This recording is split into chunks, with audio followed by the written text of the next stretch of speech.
Karibu tena mtazamaji, tuendelee na taarifa zaidi. Mbunge wa Nyaribari Masaba Ezekiel Mashogu ametoa wito kwa Wizara ya Fedha kuharakisha utoaji wa fedha zilizosalia za ustawi wa maeneo bunge yani CDF ili maeneo bunge yaweze kukamilisha miradi yake. Kulingana na mbunge huyo, wabunge wamepokea shilingi milioni 80 pekee kutoka kwa shilingi milioni 137 ambazo huwa wanatengewa. Vile vile anasema hali hii imefanya maeneo bunge mengi kushindwa kukamilisha shughuli zake kadhaa. Ile pesa ambayo kila constituency katika Kenya inahitaji kupata ya CDF ni milioni 137. Kufikia sasa ile ambayo tumeweza kupokea katika kila constituency ni milioni 80 peke yake. Ile ingine ambayo ndio inatakana kwenda kwa miradi wa mashule na mengine bado hatujapokea.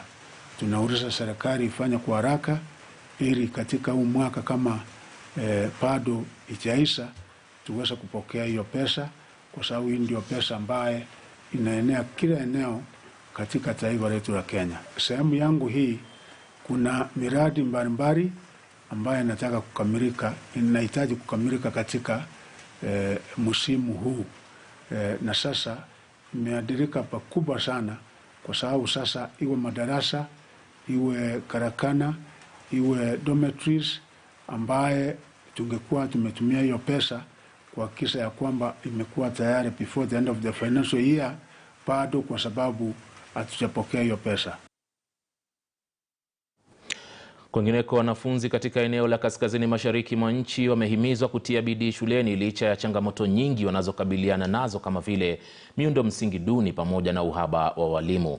Wakizungumza wakati wa kutoa basi katika shule ya wasichana ya Wajire kutokana na alama bora ambazo iliandikisha, shirika moja lisilo la serikali limewahimiza wanafunzi hao kujiepusha na mienendo inayowafanya kutotilia maanani masuala ya elimu.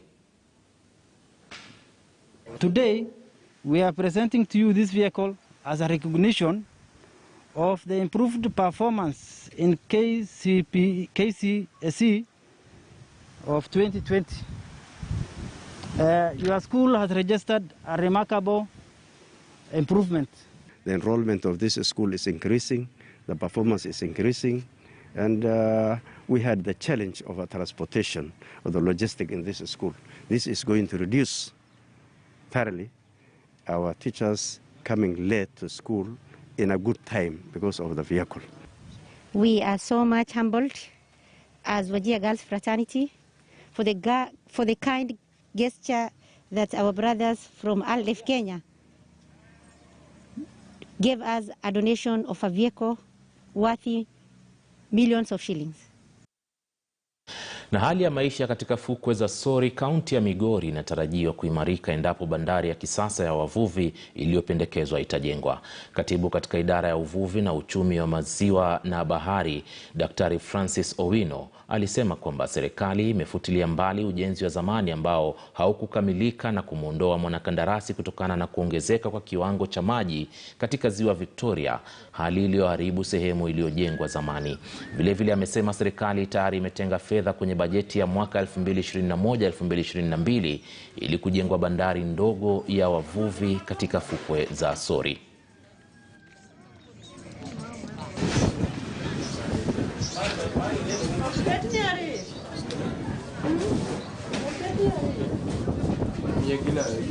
We were intending to process our fish inside the building, store the fish inside the building, so the incomplete building or structure has affected us in so many ways in processing. The beautiful news is that in the financial year 2021-22, we have factored in funds to reconstruct these sites in identified higher grounds for each and every of the landing sites. We have visited Sori landing site, we have visited on the Homa Bay side, Ndiwa landing site. On the Siaya side, we visited Wichloom and Luanda Kotieno landing sites. In Kisumu County, we visited Ogal landing site. So those 5 landing sites were affected by the rising waters of the lake. But as I have said, good news is that government has factored into the financial year 2021-22 funds to construct landing sites at a higher ground so that the fishers can benefit from the infrastructure that government is putting in place to enable us exploit the blue economy potential that is sitting along the lakeside. Na serikali kwa ushirikiano na sekta ya binafsi inapanga kuanzisha aina ya kisasa ya mbegu ya mchele msimu ujao.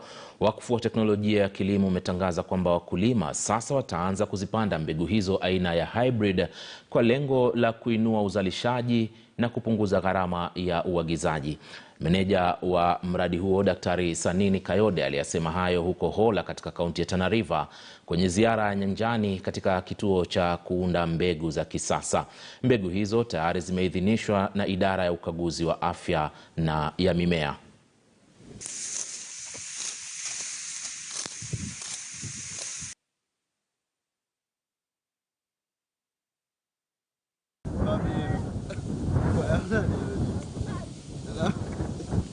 We are importing more than 20%, more than 78% was imported in 2019 to meet our consumption costs. So when we see this kind of technologies coming up, we are really encouraged, and so we are working together with the private sector, with the development partners, with the farmers to see how we can close that gap of importation. Another very good advantage of the hybrid rice that we have is that it's an early maturing rice. Currently, most of the rice on the in the market takes about 120 to 150 days to get mature. But this rice get mature within 100 days, which shows a farmer who has a good irrigation facility can actually produce 3 seasons of this rice in a year. And that's an increase in their income, increase in their productivity. Na zaidi ya wafugaji 1800 wa ng'ombe wa maziwa katika kaunti ya Kirinyaga wanapanga kunufaika kutokana na huduma za bure za kuzalisha mifugo wao za AI.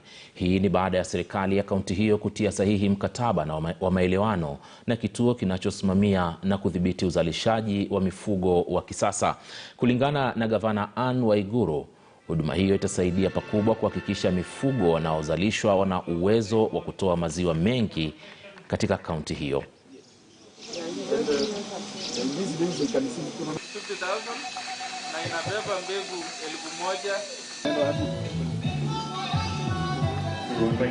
1,000. Wakati hii partnership vile imeanza kitambo ishe, nafikiri maziwa itaongezeka mara 3, 4 ama 5 ya ile mnapata, na hiyo ni mapato nzuri, Your Excellency. Sisi kama Kakrik tutakupatia mtungi 20 worth 1 million. Kupatie cooperatives ndio waweze kutumia kwa hii kazi. In addition, 10,000 liters capacity milk hauler and a yogurt making equipment to Rungeto Farmers Cooperative Society. Additionally, we are giving yogurt making equipment to Kerema Dairy Cooperative Society, and we're giving a power generator to Podago Dairy Cooperative Society. The yogurt making equipment has a capacity of processing 500 liters of yogurt daily, which will go a long way in increasing farmers' incomes. Wengineko, wafanyi biashara na wakulima katika kaunti 4 za Kisii, Kericho, Migori na Kisumu watanufaika na miundo msingi baada ya barabara ya kutoka Kisii kuelekea Kisumu ambayo imeboreshwa na kuwapunguzia dhiki ya usafiri. Wakizungumza katika vituo mbalimbali vya biashara, licha ya changamoto walizopitia wakati wa mradi huo, wafanyi biashara wa kilimo na vile wahudumu wa usafiri na wananchi wameitaka serikali kuzijenga barabara za kuingia vijijini mwao. Usafiri wa kuunganisha kaunti 4 za Kisii, Migori, Kericho na Kisumu sasa umerahisishwa zaidi kufuatia barabara mpya ya Kisii inayoelekea Ahero, kaunti ya Kisumu.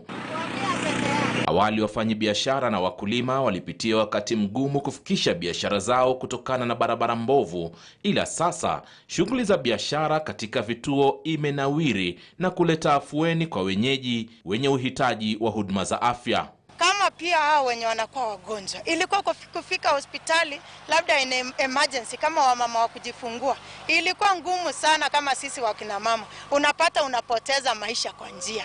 Huku barabara hii ya kilomita 84 ikisaidia pakubwa usafiri wa umma kusonga vyema, imewapa afueni wakulima katika kaunti 4 kufikisha mazao yao katika masoko mbalimbali, kando na wengine kuisafirisha nje ya kaunti hizo. Hata kufika town ilikuwa ni shida, unashikishwa mbali, matope ndio hiyo, barabara ni ndogo. Lakini sasa hii hata kama unataka kuelekea Kisumu, dakika kidogo, hata kusafirisha vitu ni dakika kidogo, umefika pale, nauli iko chini, bei hata ya mafuta pia imerudi chini. Na si hayo tu, wahudumu katika sekta ya uchukuzi wamerahisishiwa kazi, huku ikichukua muda mfupi kufika sehemu moja au nyingine. Sasa uendeshaji wa pikipiki walikuwa na shida, saa zingine unapata umegongwa, umeingia ndani ya mtaro huko. Toka nyuma ilikuwa barabara nyembamba, tulikuwa naangalia sana, naenda mwendo mwingine pole pole, lakini sasa hii iko sawa. Maneno ya ajali imepunguza. Licha ya uwepo wa janga la corona, wakulima na wafanyi biashara wanaendelea na shughuli zao za kawaida zilizochangia kuleta mabadiliko katika sekta ya biashara na kilimo na kuinua uchumi wao. There is the upcoming of new schools and learning institutions along the project. We can see many investors coming, business people opening up, building up businesses. Sekta za uchukuzi, kilimo, biashara na utoaji huduma muhimu katika jamii ni mambo yaliyoimarika katika vituo vya biashara barabara kuu ya Kisii inayoelekea Ahero, huku wito ukiendelea kuimarishwa kwa barabara sehemu za vijijini. Ali Manzu, KTN News. Tukiwa bado maeneo hayo, mtazamaji, ni kwamba kaunti za Kisumu na Kericho zimepewa siku 14 kusuluhisha mzozo wa mpaka baina yazo, la sivyo mgogoro huo upelekwe mahakamani. Akizungumza baada ya mkutano na kamati ya usimamizi wa mji wa Sondu, seneta wa Kericho Aaron Cheriot amedai kwamba ramani ya usorovea ambayo inaonyesha kwamba mji huo ulioko mpakani unaegemea upande wa kaunti ya Kericho na wala sio Kisumu. Wafanyi biashara sehemu ya Sondu wanalalamikia ushuru unaotozwa na serikali ya kaunti ya Kisumu kwa shilingi ya kati 7,000 na 10,000. Kericho has been collecting revenue peacefully. The business traders that ply their business at Sondu town pay their revenue dutifully, and we've lived and enjoyed good neighborliness until about a month or two, or probably 3 months ago, when this issue where revenue officers from the county of Kisumu began pushing beyond the boundaries of Kisumu County, harassing traders from the Kericho side and collecting revenue that should otherwise belong to the county of Kericho. We have raised this issue with authorities. I've spoken about it in Parliament, but those who are charged with the responsibilities, that is the two county governments, county government ya Kericho and county government of Kisumu, and the national government, because this is now an inter-county dispute, have not taken the mandatory steps to address this dispute that exists here.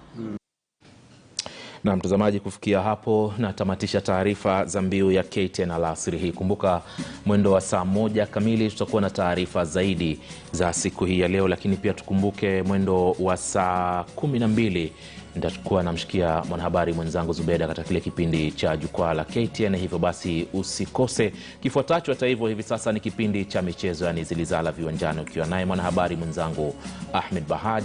Endelea kuwa nasi. Asante.